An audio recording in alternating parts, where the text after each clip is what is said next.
भारतीय संविधानाचे शिल्पकार भारतरत्न डॉक्टर बाबासाहेब आंबेडकर यांच्या 135व्या जयंतीनिमित्त हार्दिक शुभेच्छा. शुभेच्छुक लालाजी चव्हाण, सदस्य मुख्यमंत्री माजी लाडकी बहीण योजना, माजी पंचायत समिती सदस्य मालेगाव आणि सौ विद्या लालाजी चव्हाण सामाजिक कार्यकर्त्या तसेच लालाजी चव्हाण मित्रमंडळ जवळका रेल्वे.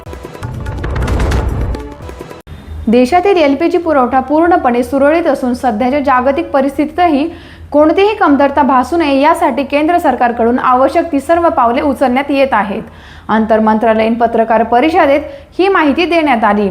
बंदरे, जहाज बांधणी आणि जलमार्ग मंत्रालयाने अतिरिक्त सचिव मुकेश मंगल यांनी सांगितले की भारतीय ध्वज असलेला जगविक्रम हे एलपीजी वाहक जहाज 11 एप्रिल रोजी हॉर्मुझ सामुद्रधुनी ओलांडून पुढे सरकले आहे.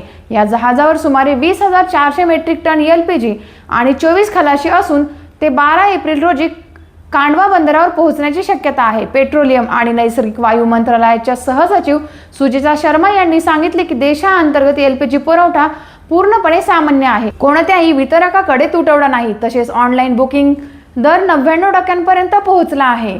गैरवापर टाळण्यासाठी OTP आधारित वितरण प्रणाली लागू करण्यात आली आहे.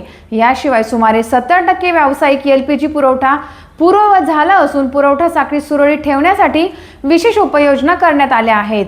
14 मार्च पासून आतापर्यंत सुमारे 1,82,900 टन एलपीजीची विक्री झाली आहे.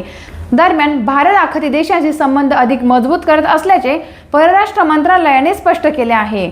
अशाच ताज्या घडामोडींसाठी पाहत रहा टाइम्स ऑफ महाराष्ट्र.